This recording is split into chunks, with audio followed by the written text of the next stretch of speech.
Bismillah ar-Rahman ar-Rahim. Donc, aujourd'hui, nous allons traiter la première partie des bases de données. C'est la partie qui a été traitée avec la première section, mais pas avec la deuxième. Donc, ça concerne surtout les éléments nécessaires pour comprendre qu'est-ce qu'on entend par les bases de données, qu'est-ce qu'on entend par un système de gestion de bases de données. Je retourne un tout petit peu en arrière pour donner le plan de tout le cours.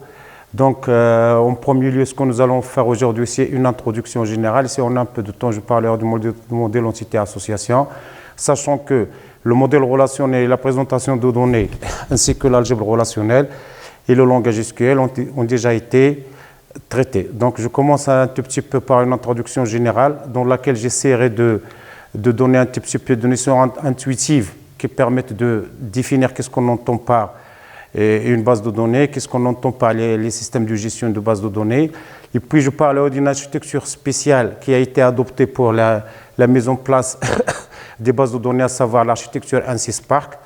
Et après, je parlerai de la notion de modélisation de données dans laquelle j'essaierai de voir quelle est la différence entre l'utilisation des fichiers traditionnels et l'utilisation des bases de données.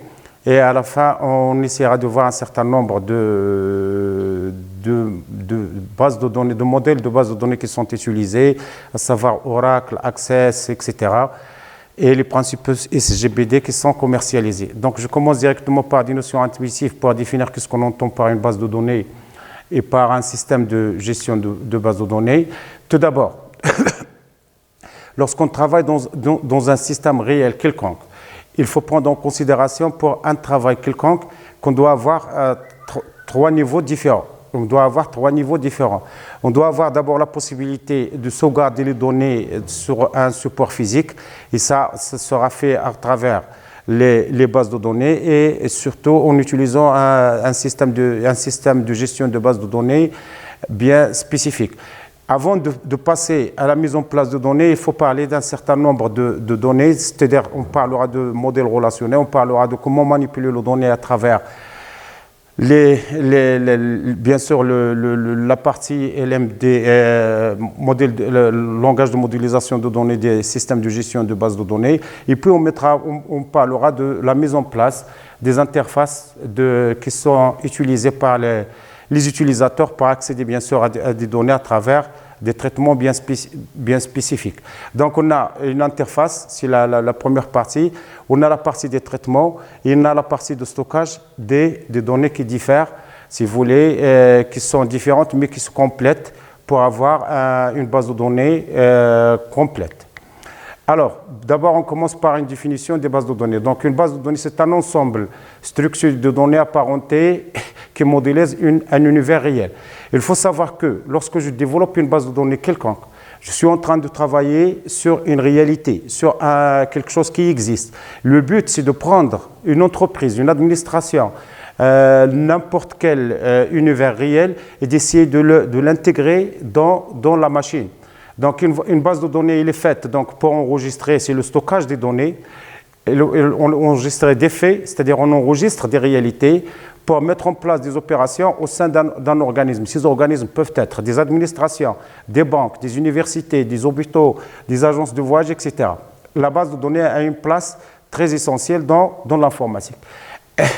Ce qui entraîne à une définition classique, si vous voulez, de la base de données, c'est un ensemble de données structurées intercorrélées, c'est-à-dire qu'il y a des liens, il y a des interactions entre les éléments d'une base de données, enregistrées avec le minimum de redondance. Les redondances, c'est-à-dire, ما يغاديش يكون عندنا التكرار. الهدف هو ما يكونش عندنا التكرار في les bases de données, enregistrées donc avec le minimum de redondance et peuvent être traitées par une ou plusieurs applications. Lorsque je mets en place une base de données quelconque, c'est-à-dire je fais un stockage physique, je ne sais pas qu'est-ce que je vais faire avec ces données. C'est-à-dire qu'il y aura plusieurs applications qu'on peut mettre en place pour le traitement de ces données. Ces applications seront traitées de façon optimale. Cette base de données doit contenir aussi la description des données. On doit faire la description de chaque élément. Quand je dis qu'un étudiant est connu par son CNE, il faut que je sache qu'est-ce que ça veut dire un CNE. Il faut que je sache, pour la machine, il doit comprendre c'est quoi un CNE. Donc c'est une chaîne de caractères, ou bien c'est un numérique, ou bien autre chose. Il y a des exemples de grandes applications sur le marché. Il y a des applications qui concernent les systèmes de compagnies aériennes, il y a des systèmes bancaires, d'assurance, des systèmes commerciaux. Il y a des bases de données scientifiques dans le domaine de la biologie, l'astronomie, les mathématiques, les produits industriels, etc. Il y a des bases de données bibliographiques. On peut accéder à des bases de données maintenant bibliographiques sur Internet qui sont très énormes, etc. Donc il y en a plusieurs. Maintenant, pourquoi les bases de données? Pourquoi les bases de données? Avant la mise en place des bases de données, les gens travaillaient avec des fichiers. Les fichiers, c'est-à-dire qu'on travaillait avec des systèmes qui faisaient la séparation entre tout ce qui est données et tout ce qui est programme. D'accord? Donc les déclarations sont faites, on travaillait avec des fichiers qui mettaient en place des données et des programmes dans un même emplacement. Alors, les données et les fichiers dans les fichiers sont décrites dans les programmes, c'est-à-dire que si j'ai des déclarations pour deux programmes différents, si j'ai les mêmes déclarations dans les fichiers, alors je dois déclarer dans le premier fichier les éléments que je vais utiliser et dans le deuxième fichier, même si j'ai les mêmes déclarations, je dois les redéclarer. Donc, c'est-à-dire qu'il n'y a pas de partage de données. Par contre, dans les bases de données, les données sont décrites de manière en quelque sorte indépendante des traitements qui vont se faire sur ces données, c'est-à-dire des programmes qui vont être mis en place pour ces données. On dit que les bases de données sont décrites hors des programmes. Hors des programmes. Quand je mets en place une base de données, je ne sais pas qu'est-ce que je vais faire avec cette base de données. On va essayer de voir deux schémas explicatifs de ce système. Donc, quand je travaille avec les fichiers, supposons que la description du premier fichier et les descriptions du premier fichier et les descriptions du deuxième fichier sont les mêmes. Quand je travaille avec les fichiers, alors je dois décrire dans le premier fichier les données et je dois décrire dans le deuxième fichier les données. Par contre, quand je travaille avec les bases de données, la description est unique. La description est unique et chacun des programmes va utiliser les éléments dont il a besoin pour, si vous voulez, pour s'exécuter. Donc, on a une description unique dans les bases de données, ce qui nous permet de, si vous voulez, de minimiser et d'éviter d'avoir les redondances. La multiplication, le but était d'essayer d'éviter ce qu'on a ici. La multiplication du fichier entraînait la redondance des données, ce qui rendait difficile les mises à jour.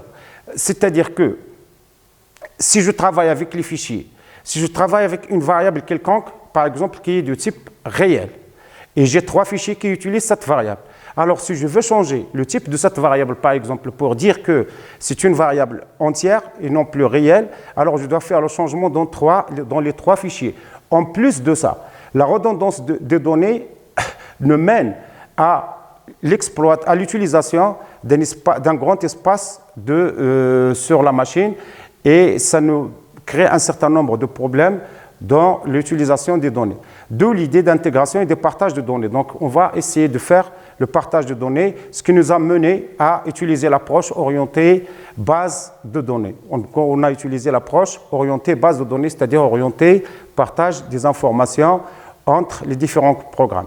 Donc, une base de données va nous donner ce que vous voyez ici. Donc, c'est un ensemble de programmes ayant des interactions avec la base de données grâce à des requêtes appropriées avec le SGBD. Ces requêtes-là, ce sont les programmes dont on a parlé tout à l'heure. Donc, je peux mettre les requêtes comme je veux. Supposons que je dispose d'une application A1. Par exemple, application de la scolarité à la fac. Donc, c'est une application sur la scolarité. Et je dispose d'une autre application, supposons la bibliothèque de la faculté. Donc, on a une application de la scolarité et on a une application sur la gestion de la bibliothèque. Alors, l'application 1, elle utilise des programmes qui sont orientés vers l'application 1. Et l'application N, il utilise des programmes qui sont orientés, par exemple, vers l'application AN. Mais dans les programmes, par exemple, qu'on utilise dans l'application A1, on utilise par exemple les données relatives à un étudiant. Et dans l'application A2, on utilise aussi les données relatives à un étudiant. Donc, ce n'est pas la peine de déclarer les données dans l'application 1 et dans l'application 2. Ce qu'on va faire, c'est qu'on va créer une base de données dans laquelle on va créer toutes les informations dont on a besoin avec l'aide d'un système de gestion des bases de données. L'application 1 et l'application 2 peuvent utiliser les mêmes données, bien sûr, selon le besoin de chaque application. Qu'est-ce qu'on entend maintenant par un système de gestion de bases de données? Donc, on a des données sur un ordinateur. On met en place des données sur une machine. Mais on doit les exploiter. Ça, on doit les exploiter et les utilisateurs doivent les exploiter de manière transparente. C'est-à-dire, ils ne doivent pas savoir qu'est-ce qui se passe à l'intérieur de la machine. Quand je suis en train de travailler, par exemple, sur un navigateur quelconque, quand je suis en train de créer un compte, par exemple, sur Gmail ou bien sur Yahoo, je suis en train de travailler sur une base de données. Une base de données, je ne sais même pas où est-ce qu'elles sont stockées, ces données. Donc, je suis en train de créer une ligne sur une base de données, mais je ne sais même pas où sont installées ces données, c'est-à-dire que je travaille de manière transparente. Donc, un système de gestion de base de données, c'est un système qui permet de gérer une base de données partagée par plusieurs utilisateurs simultanément.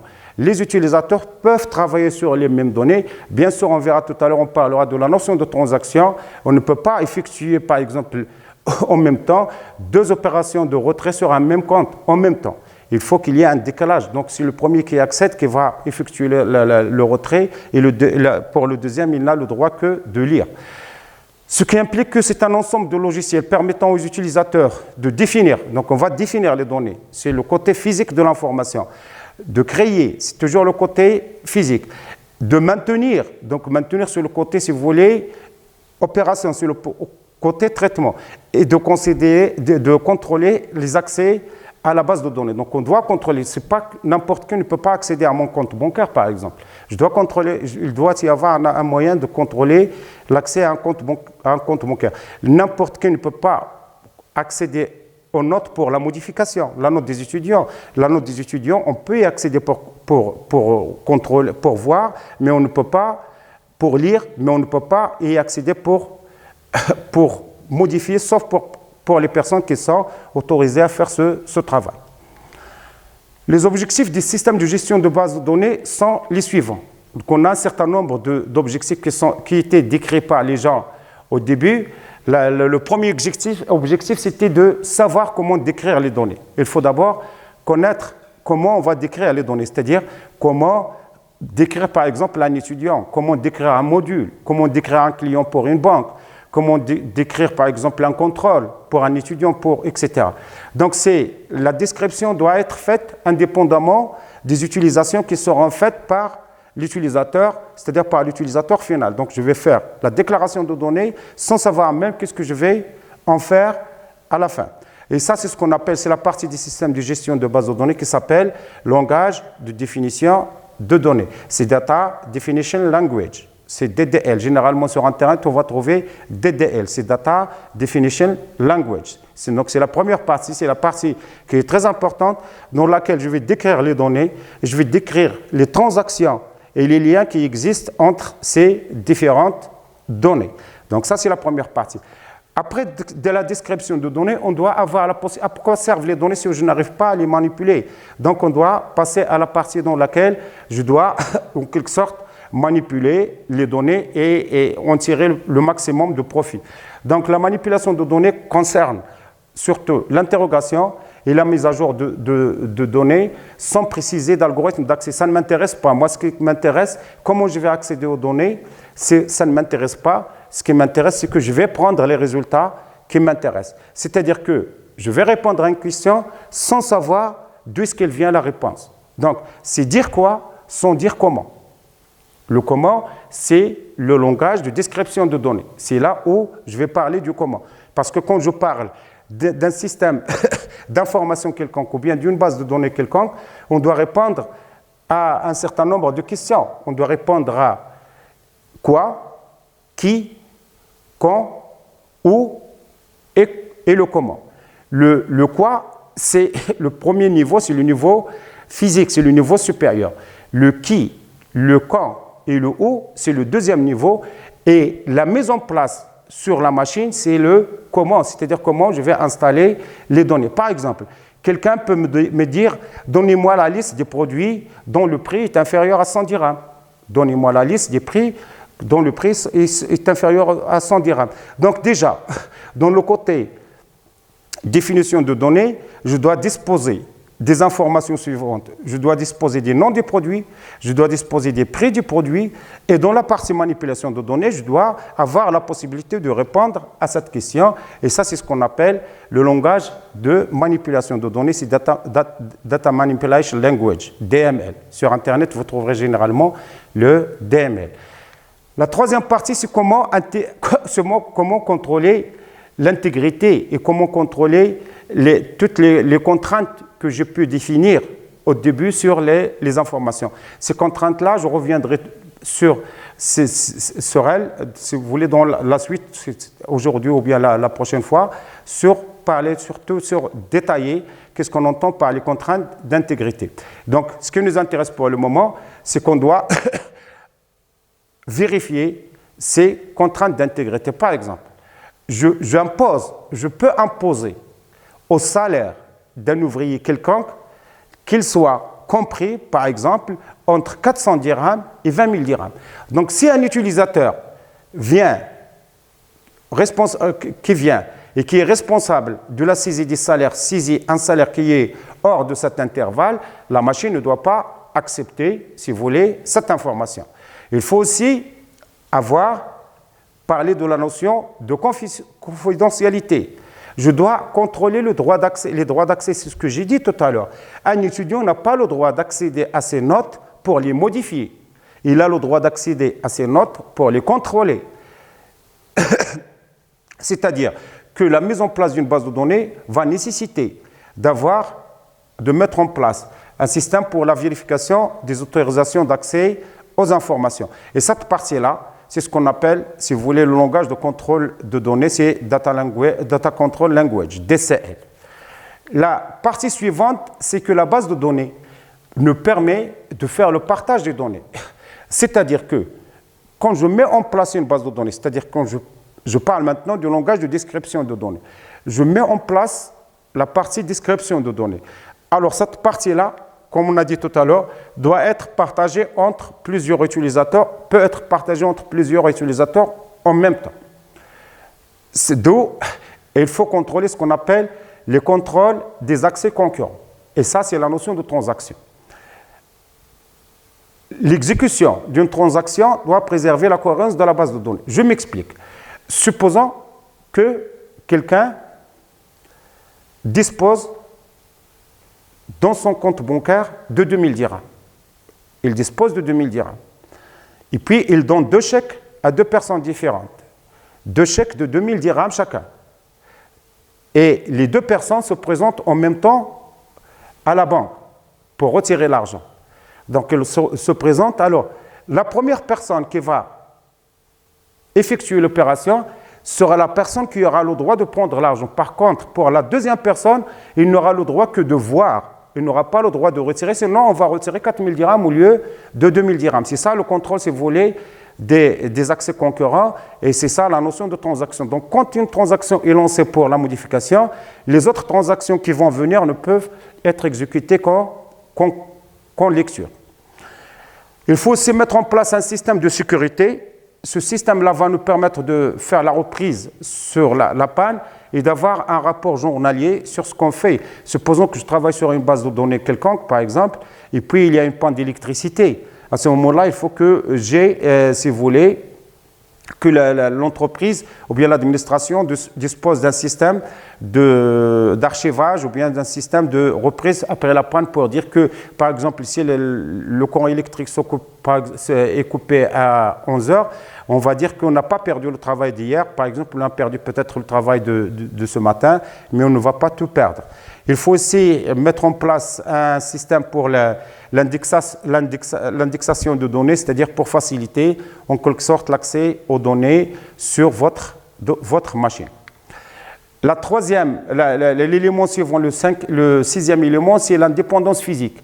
L'indépendance physique, c'est l'indépendance physique et l'indépendance logique, c'est ce que j'étais en train d'expliquer dès le début, c'est que l'indépendance physique, c'est avoir la possibilité de modifier les structures de stockage des données sans avoir à intervenir sur les applications qui utilisent ces données. Je peux, par exemple, changer le serveur des étudiants sans que les utilisateurs se rendent compte que le serveur a été changé. Donc, l'indépendance physique, c'est modifier les structures de stockage ou les index sans que cela ait de répercussions sur le niveau des applications. C'est-à-dire, je نبدل الديسك, نبدل l'ordinateur, نبدل l'emplacement ديال le stockage des informations, نبدل n'importe quoi qui concerne les données. هذوك اللي كيخدموا la base de données, ils ne vont pas se rendre compte que j'ai fait un changement. Ils ne vont pas se rendre compte que j'ai fait un changement. Les disques, les méthodes d'accès, les modes de placement, le codage des informations ne sont pas apparents, c'est-à-dire que les utilisateurs travaillent de manière transparente. ماشي شغلهم يبدل انا l'administrateur يبدل l'emplacement ديال les données, يبدل les ordinateurs, يبدل n'importe quoi. Je peux مثلا stocker les données sur un serveur qui se trouve مثلا en France. Et ben الناس اللي حتى عندهم les données, ils veulent changer pour aller par exemple en Espagne. Je ne dois pas me rendre compte que les données ont changé, si vous voulez, de la France vers l'Espagne. L'indépendance logique, c'est le cas contraire. Permettre aux différentes applications d'avoir des vues différentes des mêmes données, c'est-à-dire que je peux modifier les applications sans avoir à intervenir sur les éléments de stockage, et ça, c'est ce qu'on appelle l'indépendance logique. Je peux maintenant on peut changer les applications. C'est pas parce que je vais changer, par exemple, les applications pour une raison ou une autre, que je serai obligé de retourner pour changer la base de données. Grosso modo, les principales fonctions d'un SGBD sont les suivantes. Un SGBD doit nous permettre d'avoir les moyens de stocker les données de manière persistante. Il doit nous permettre de travailler sur des grands volumes d'informations. Donc, quand je parle des SGBD, des grands SGBD, ça veut dire que je peux parler des terras et même de plus que des teraoctets. Un SGBD dispose d'un langage de définition de données, d'interrogation et de manipulation de données. Un SGBD doit nous permettre d'avoir un catalogue accessible aux utilisateurs dans lequel je peux prendre les différentes informations dont j'ai besoin.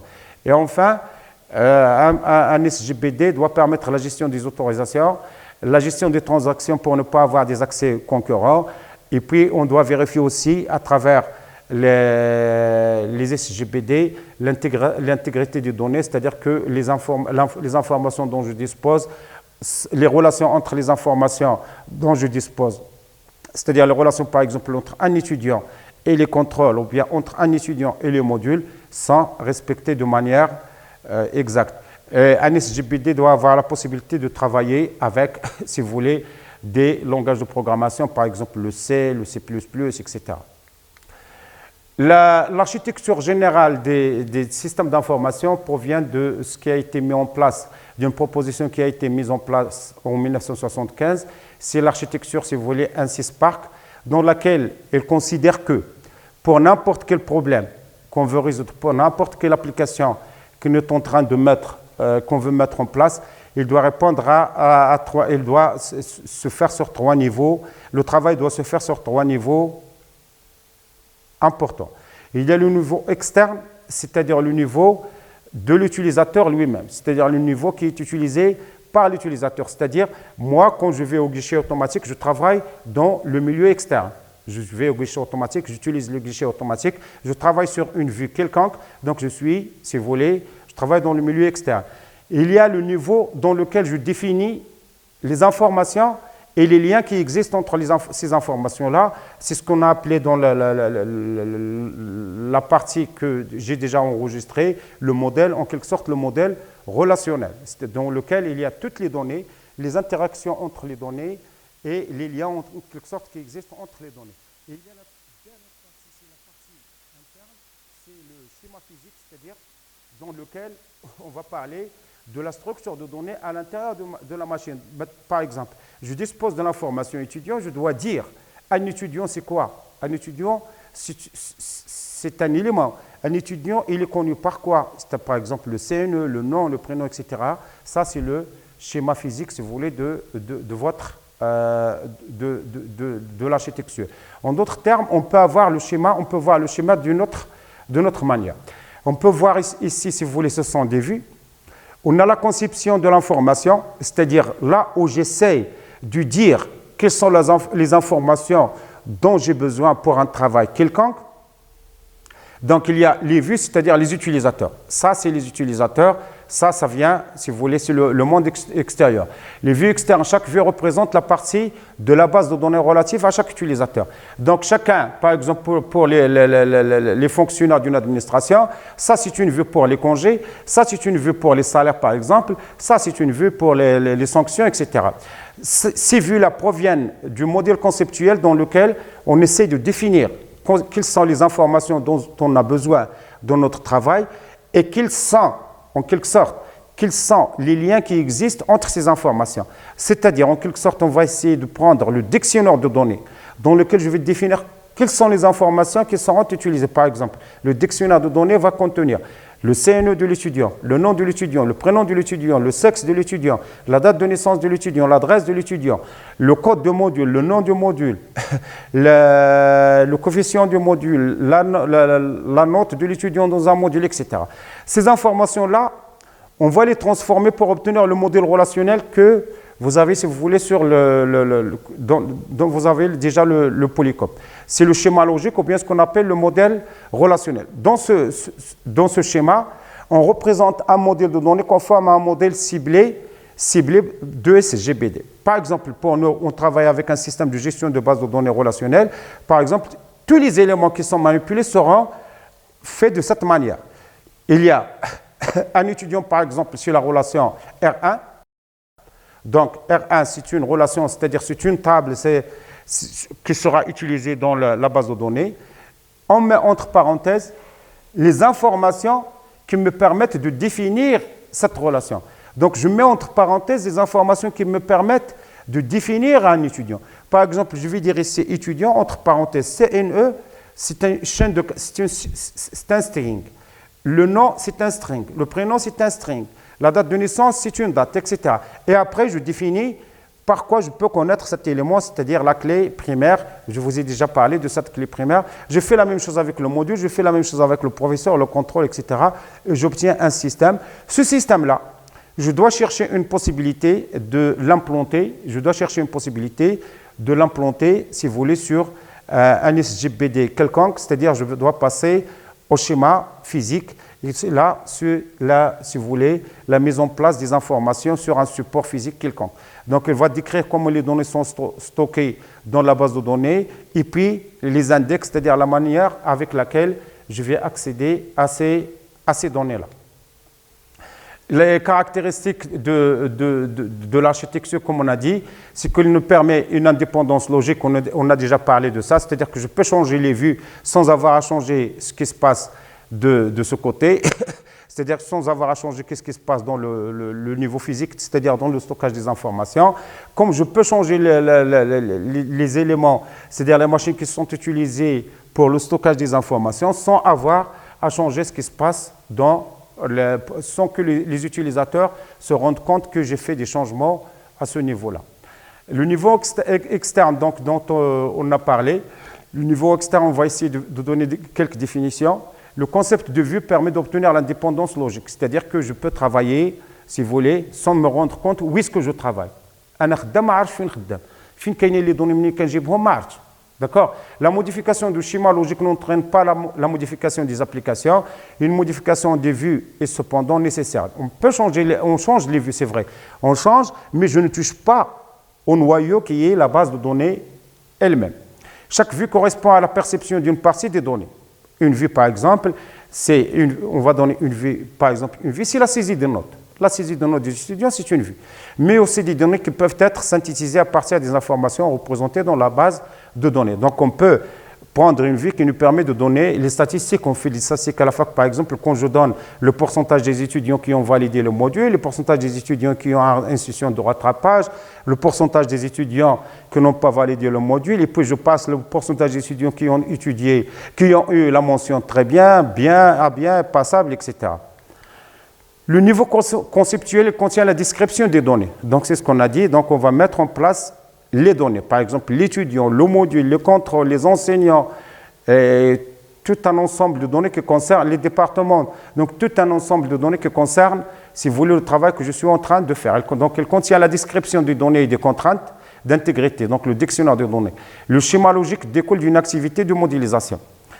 Le schéma interne, ou bien le dernier schéma, c'est le schéma physique, et il correspond aux structures de stockage et des moyens d'accès aux données.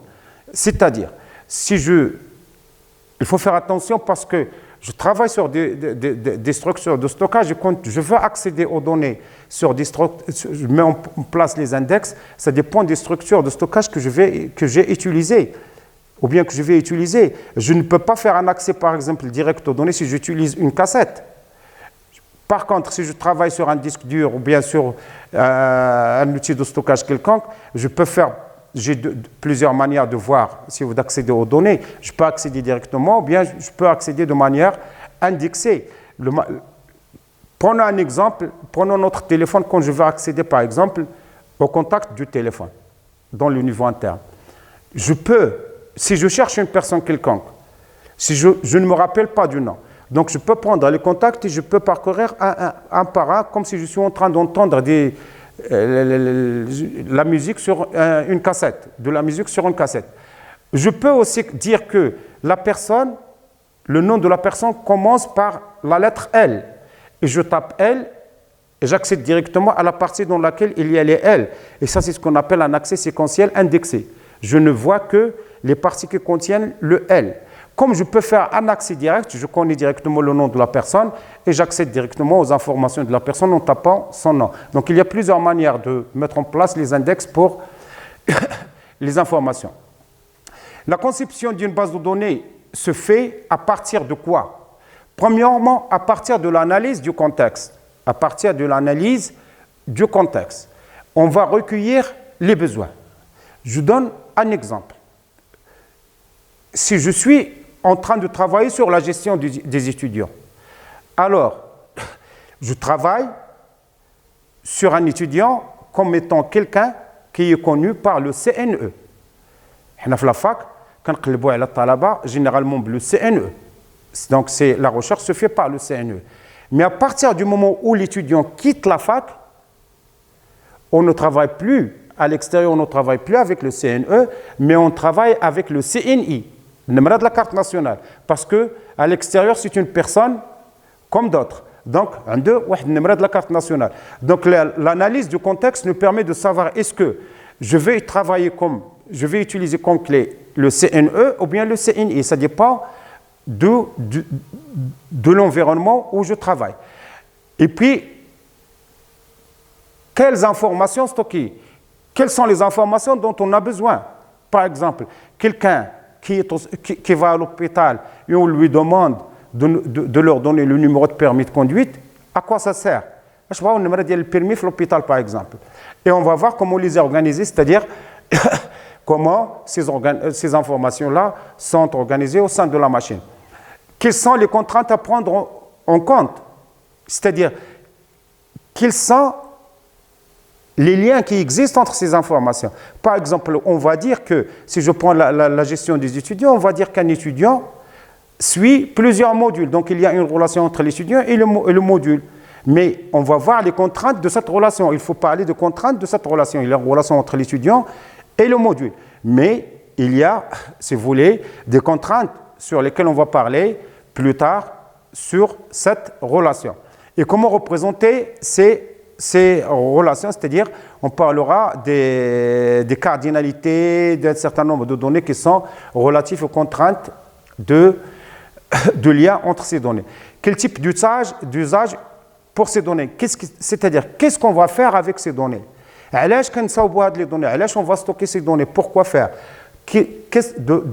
Pourquoi on a besoin de ces données? La deuxième partie, c'est la programmation, c'est-à-dire il faut développer et optimiser des requêtes qui vont nous permettre d'utiliser ces données. Parce que mettre en place les données sans les exploiter ne sert à rien. Donc il faut d'abord mettre en place les données, mais après il faut savoir développer et optimiser des requêtes et des programmes d'interface avec ces applications. Il faut mettre en place des programmes qui vont attirer les utilisateurs. Généralement, les utilisateurs des bases de données ne sont pas des informaticiens. Ce sont des utilisateurs simples.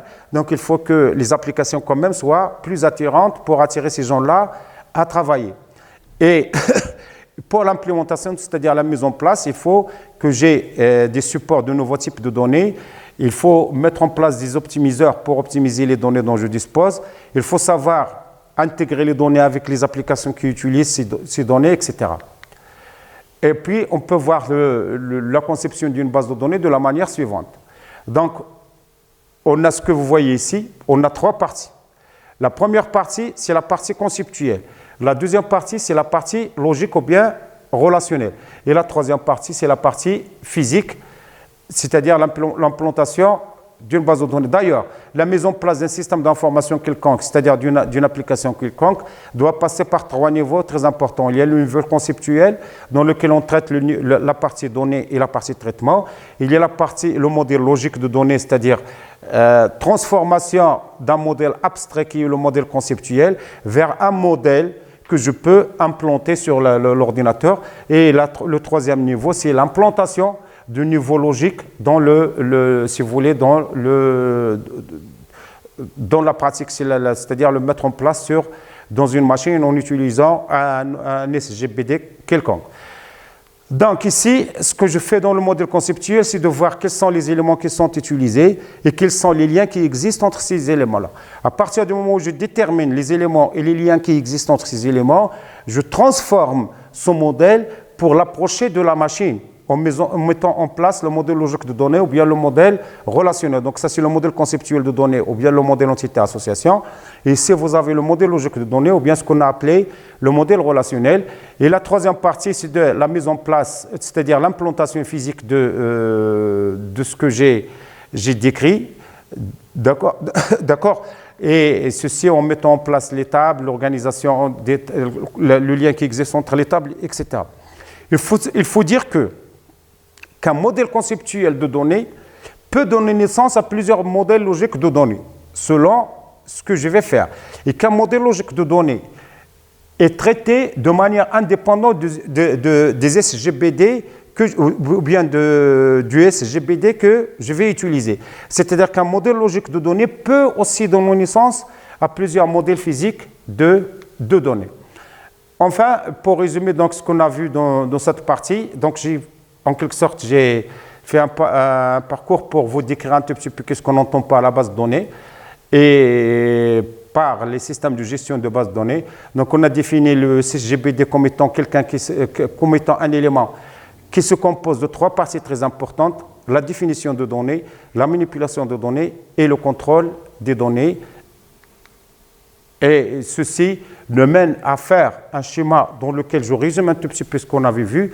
Donc, le principe est de prendre une réalité, de prendre un univers réel, de prendre les informations utilisées par cet univers réel, d'essayer d'en tirer un modèle conceptuel de données. Ce modèle conceptuel de données, je vais le transformer pour l'approcher de la machine. Et après cette transformation, je vais l'implanter sur la machine. Et merci.